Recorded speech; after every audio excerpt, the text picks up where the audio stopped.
దుకాణం ఓపెనింగ్ సందర్భంగా ఈ కార్యక్రమానికి మరి ఇక్కడ పాల్గొంటున్నటువంటి స్థానిక శాసనసభ్యులు శ్రీహరి గారు, అదేవిధంగా ఈ యొక్క సంఘం సహకార సంఘం అధ్యక్షులు శ్రీనివాసరెడ్డి గారు, అదేవిధంగా పాలకవర్గ సభ్యులందరూ శ్రీ కృష్ణవేణమ్మ గారు, శ్రీమతి స్వాతిరెడ్డి గారు, లక్ష్మీకాంత్ రెడ్డి గారు, వివేకానంద రెడ్డి గారు, లింగన్న గారు, శ్రీనివాస్ రెడ్డి గారు, శేఖర్ గారు, రాములు నాయక్ గారు, రామేశ్వర రెడ్డి గారు, బుచ్చన్న గారు, వెంకటేశ్వర రెడ్డి గారు, స్థానిక నాయకులు భారతీయ జనతా పార్టీ కానీ, కాంగ్రెస్ పార్టీ కానీ, ఇతర పార్టీలు కానీ, అదేవిధంగా ముందున్నటువంటి రైతు సోదరులకు అందరికీ, అన్నదమ్ములకు అందరికీ, మరి అధికారులకు అందరికీ పేరు పేరున మీడియా మిత్రులకు అందరికీ నాయక నమస్కారాలు తెలియజేస్తాం. ఈ యొక్క సహకార సంఘం ఈరోజు ప్రతి మండల కేంద్రంలో సహకార సంఘం ద్వారా రైతులను ఆదుకోవాలన్నటువంటి లక్ష్యంతోనే ఈ యొక్క సహకార సంఘాల బ్యాంకులను ప్రతి ఒక్క మండలంలో ఏర్పాటు చేసింది.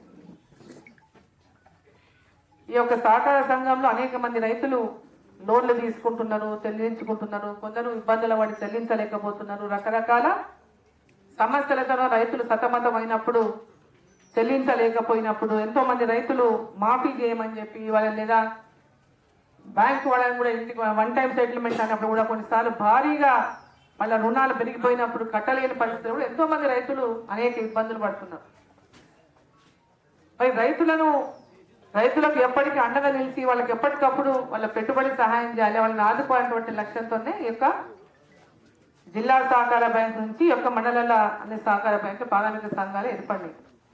సో ఈరోజు ఈ యొక్క సహకార సంఘం ద్వారా రైతులకు ఎరువులను కూడా, అంటే వాళ్ళకు ట్రాన్స్పోర్ట్ ఖర్చులు కానీ, లేదా మాబునారకో లేక ఇంకో చోటుకో పోయి ఈ మందుల కోసం తిరగకూడదు, ఇక్కడే మందులు ఆ యొక్క అంటే పురుగుల మందులు కానీ, లేదా వాటికి అవసరమైనటువంటి ఎరువుల విషయంలోనే కానీ వాళ్ళ మంచి పండించేటటువంటి పంట మంచి లాభదాయకంగా ఉండాలా, వాళ్ళకి ఆదాయం రావాలి, మంచి పండించిన పంటకు పెట్టుబడిని మించి ఆదాయం వస్తే రైతులు బాగుపడేటటువంటి లక్ష్యంతోన ఈ సహకార సంఘం ద్వారా ఈరోజు ఎరువుల పంపిణీ కూడా చేయడం జరుగుతుంది పెద్ద ఎత్తున. అదేవిధంగా వరిని కూడా ప్రొక్యూర్మెంట్ చేయడం జరుగుతుంది. ఎప్పుడైతే ధాన్యం చేతికి వచ్చినప్పుడు ఆ ధాన్యాన్ని కూడా సహకార సంఘాల ద్వారా కొనుగోలు చేయడం అనేది గత ఎంతో కాలంగా నడుస్తున్నటువంటి ప్రక్రియ. దాంట్లో రైతులకు ఇంతకుముందు చెప్పినట్టు ఆ ట్రాన్స్పోర్ట్ ఛార్జెస్ దగ్గర చాలా సందర్భాల్లో రైతులు చాలా ఇబ్బందులు పడ్డారు. ఎందుకంటే వాళ్లకు ట్రాన్స్పోర్ట్ ఛార్జెస్ అంతా కూడా ఈరోజు ఈ ప్రతి ఒక్కటి సూది దానం దగ్గర నుంచి, దప్పడం దగ్గర నుంచి, సంచి దగ్గర నుంచి, ట్రాన్స్పోర్ట్ దగ్గర నుంచి అన్ని కూడా కేంద్ర ప్రభుత్వం ఈ ధాన్యం కొన్నప్పుడు ప్రతి ఒక్కటి కూడా ఫ్రీగానే ఇస్తుంది రైతులకు. ఏది కూడా వాళ్ళ చేతితో పెట్టుకున్నటువంటి లేదు. అన్ని రకాలుగా కేంద్ర ప్రభుత్వం అన్ని కూడా నరేంద్ర మోదీ గారి ప్రభుత్వం రైతులకు పూర్తిగా సహకారంగా ఉంటుంది. వారికి అందరికీ కూడా ఇది వస్తుంది. కానీ ఇప్పుడు వాళ్ళు చెప్పినట్టు కొన్ని లోకల్ గా ఉన్నటువంటి లారీల సమస్య కావచ్చు, లేదా ఇక్కడ రైస్ మిల్లుల సమస్య కావచ్చు, లారీల సమయానికి పెట్టకపోవడం కావచ్చు, లేదా కనుగు తీయడం కావచ్చు, రైతులు ఇబ్బంది పడుతున్నటువంటి మాట వాస్తవం. ఎప్పుడు రైతులు మాకు ఫోన్ చేస్తుంటారు, తెలుస్తున్నా, అమ్మ చెప్పమ్మా నా మిల్లు ఇలా ఆగిపోయింది, ధాన్యం ఒకసారి ఫోన్ చేసి చెప్పుగా, ఆయనకి చెప్పు, ఈయనకి చెప్పని రైతులు ఫోన్ చేస్తుంటారు. ఇది మనం సహజంగా ఎదుర్కొంటున్నటువంటి సమస్యలు. ఈ సమస్యలన్నీ కూడా అధిగమించే దిశగా మరి ఈ సహకార సంఘం కూడా ముందు పనిచేయాలని, దానికి స్థానిక శాసనసభ్యులు శ్రీహరి గారు కానీ నేను కానీ తప్పకుండా రైతులకు అండగా ఉంటామని చెప్పి ఈ సందర్భంగా నుంచి తెలియజేస్తాం. రైతులకు రుణమాఫీ, ఈరోజు రుణమాఫీ కాంగ్రెస్ పార్టీ ఎన్నికల ముందు 2 లక్షల రుణమాఫీ అనౌన్స్ చేసింది, ప్రారంభం చేసిండు. ఇప్పుడు ఈ సహకార సంఘంలో మొత్తం ఎంతమంది రైతులను ఐడెంటిఫై చేసినో మనకైతే లేదు ఇక్కడ లెక్క. ఎంతమంది రైతులు 2 లక్షల రుణాల లోపు లబ్ధి పొందుతారనేటటువంటిది సంఖ్య మనకి వచ్చిందా? ఎంతమంది మొత్తం?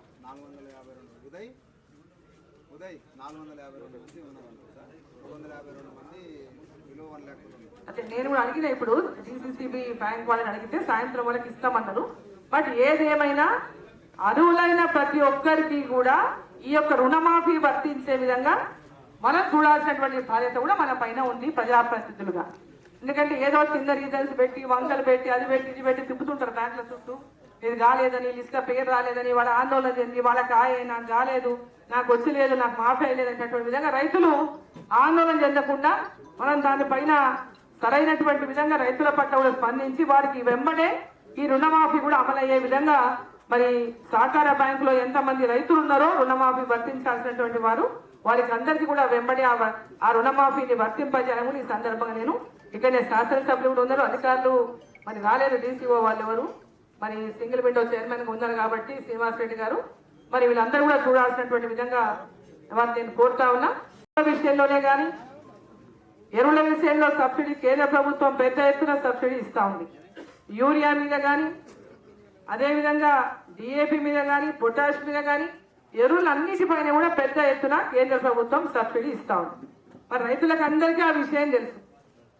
268 రూపాయలు యాక్చువల్గా యూరియా సంచి, కానీ మీరు మార్కెట్ పెట్టి తెచ్చిన వరకు తాను చెప్పినట్టు 300 అవుతుంది. ఈ నేను కొనుక్కుంటే ఇంకో 100 ఇంకో 220 తగ్గుతుంది మీరు. సో అట్లా 300 రూపాయలు అనుకున్నా దాదాపు ఒక్కొక్క సంచి మీద 2000 పైన సబ్సిడీ ఉంది. ఒక యూరియా సంచి మీద, డిఏపి మీద కానీ యూరియా మీద కానీ పొటాష్ మీద కానీ సూపర్ మీద వీటన్నిటి మీద లెక్క వేసుకుంటే ఒక రైతు మినిమం తక్కువ అనుకుంటే కూడా సంవత్సరానికి 1 ఎకరాకు 1 రైతుకు 18,000 కేంద్ర ప్రభుత్వం సబ్సిడీ ఇస్తా ఉంది రైతులకు. ఒక్కొక్క ఎకరాకి 18,000 రైతులకు ఇచ్చే 6,000 సంవత్సరానికి 6,000 రూపాయలు కిసాన్ సమ్మాన్ నిధి కింద నరేంద్ర మోదీ గారి ప్రభుత్వం ప్రతి రైతుకు డైరెక్ట్ గా 2,000 3 సార్లు వాళ్ళ ఎవ్వరి చుట్టూ తిరగక ముందే వాళ్ళ అకౌంట్లో పడతాయి.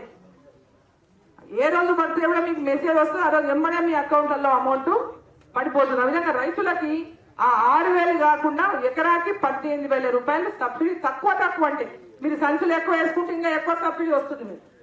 సో ఆ విధంగా కేంద్ర ప్రభుత్వం ఎరువుల సబ్సిడీ ఇస్తుంది. కిసాన్ సమ్మాన్ నిధి కింద రైతులకు 6,000 రూపాయలు అందిస్తా ఉంది. అదేవిధంగా ఎంఎస్పీ కూడా పెద్ద ఎత్తున రైతులకు వరికి పెంచింది. రైతులకు గిట్టుబాటు ధర కూడా పెద్ద ఎత్తున నరేంద్ర మోదీ గారి ప్రభుత్వం వచ్చిన తర్వాత చాలా పెద్ద ఎత్తున పెరిగింది. దాదాపు 1,000 రూపాయలు పెరిగింది 14 నుంచి 24 వరకు. సో రైతులందరూ కూడా ఏ రోజైతే ఈ దేశంలో రైతు తన కష్టాల నుంచి బయటపడి తనకి ఏ అప్పులు లేకుండా స్వయంగా కష్టం లేకుండా రైతు స్వయంగా ఆర్థికంగా స్థిరపడిన రోజే ఈ దేశం అభివృద్ధి చెందుతుందనేటటువంటి నమ్మేటటువంటి నాయకుడు నరేంద్ర మోదీ గారు. కాబట్టి వ్యవసాయ రంగం మీద చాలా పెద్ద ఎత్తున దృష్టి పెట్టారు. మొన్న ఈ మధ్యనే కనుక మీరు చూసుకుంటే ప్రతి ఒక్క గ్రామంలో డ్రోన్లు ఇచ్చినారు. మరి ఇక్కడికి వచ్చిందో లేదో తెలియదు, డ్రోన్లు వచ్చిన ప్రతి డ్రోన్లు ఇచ్చినారు. ఎక్కడెక్కడైతే మహిళా సంఘాలు పెద్ద ఆ మహిళా సంఘాల ద్వారా డ్రోన్ శాంక్షన్ చేస్తారు. వాళ్ళకి అగ్రికల్చర్ డిపార్ట్మెంట్ వాళ్ళు దాన్ని చూస్తారు మహిళా సంఘం ద్వారా. ఆ డ్రోన్ ద్వారా ఊరు మొత్తానికి ఆ డ్రోన్ ఉపయోగించి అవసరమైతే ఇంకో డ్రోన్ కొనుక్కోవచ్చు. దాని ద్వారా మీకు సమయం మిగులుతుంది. ఎరువు అంటే మీరు వాడేటటువంటి ఎరువు పిచికారీ కావచ్చు, ఇన్సెక్టిసైడ్ పిచికారీ కావచ్చు, దానికి వాడకం అంటే ఖర్చు తగ్గడమే కాదు మీ సమయాన్ని కూడా చాలా దాన్ని సేవ్ చేస్తుంది. సమయాన్ని కూడా ఎక్కువ వృధా కాకుండా తక్కువ సమయంలో ఎక్కువ ఎకరాలు మీరు మందు కొట్టుకోవచ్చు. ఎవరితో కూడా 10 మంది దాని మందు వెనుక ఈపుకి వరం వేసుకొని ఈపుకు మోసుకొని దాని వాసన పీల్చుకుంటూ ఇదంతా కూడా అనారోగ్యానికి రైతులు గురి కావద్దు అనేటటువంటి విధంగా ఈరోజు డ్రోన్లను కూడా నరేంద్ర మోదీ గారి ప్రభుత్వం పెద్ద ఎత్తున రైతులకు ఈరోజు అందజేసేటటువంటి అందుబాటులో ఉండేటువంటి కార్యక్రమాన్ని చేసి దాన్ని కూడా మీరు పూర్తిగా సద్వినియోగం చేసుకోవాలి గ్రామాన రైతులని చెప్పి ఈ సందర్భంగా నేను తెలియజేస్తా ఉన్నా. దాని ద్వారా ఎరువులు కొట్టుకోవచ్చు, స్ప్రేయర్ ఇది సపోజ్ ఇది ఉంది, ఇది వాటర్ లో కలపాలి, ఎంత కలపాలి, ఏ మోతాదు కలపాలో కలిపి దాంట్లో డ్రోన్ లో వేసి మీరు స్ప్రే చేస్తే మొత్తం చేయనంతా ఒక గంట లోపల 8 ఎకరాలు పోతుంది. సో దానికంటే పెద్ద ఎత్తున మరి రైతులకు కేంద్ర ప్రభుత్వం ఇస్తున్నటువంటి ఇటువంటి సదుపాయాలను కూడా పూర్తిగా మీరు సద్వినియోగం చేసుకోవాలి రైతులు అని ఈ సందర్భంగా నేను కోరుతా ఉన్నా. కేంద్ర ప్రభుత్వ పథకాలన్నింటి కూడా మీరు ఒక పక్క అగ్రికల్చర్ ఆఫీసర్ ద్వారా, తర్వాత ఇదంతా అయిన తర్వాత ఒకటి అగ్రికల్చర్ ఆఫీసర్ ద్వారా రైతులకు ఒక చిన్న అవగాహన కల్పించేటువంటి కార్యక్రమం కూడా ఏర్పాటు చేస్తాం.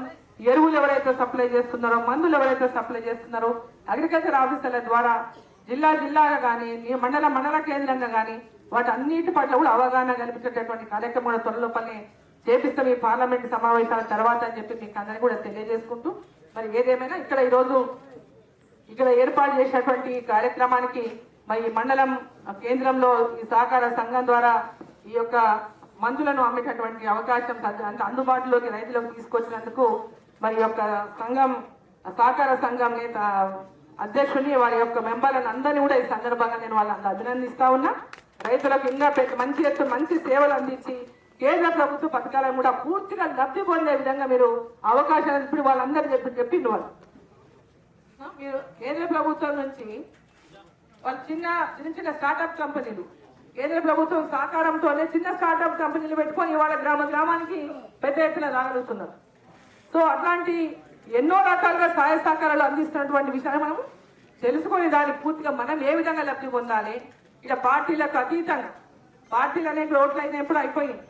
ఇప్పుడు మనము వచ్చిన ప్రతి కేంద్రం కావచ్చు రాష్ట్రం కావచ్చు కేంద్ర ప్రభుత్వం నుంచి వచ్చేది ఉన్నా రాష్ట్ర ప్రభుత్వం వచ్చేది ఉన్నా వాటిని మనం ఈ ప్రాంతంలో ఏ విధంగా ప్రజలకు అందించాలి, రైతులకు అందించాలి, మహిళలకు అందించాలి, యువకులకు అందించాలి, ఏ విధంగా మనం అందరికీ ఈ ప్రాంతంలో ఉన్న వాళ్ళకి ఆ పథకాల ద్వారా లబ్ధి చేయాలి, ఈ ప్రాంతాన్ని అభివృద్ధి చేయాలనేటువంటి లక్ష్యంతోన మనం అందరం కూడా ముందుకు సాగాలని చెప్పి మిమ్మల్ని అందరూ కూడా ఈ సందర్భంగా కోరుకుంటూ ఇక్కడ ప్రోటోకాల్ విషయంలో చిన్న గొడవ జరిగింది.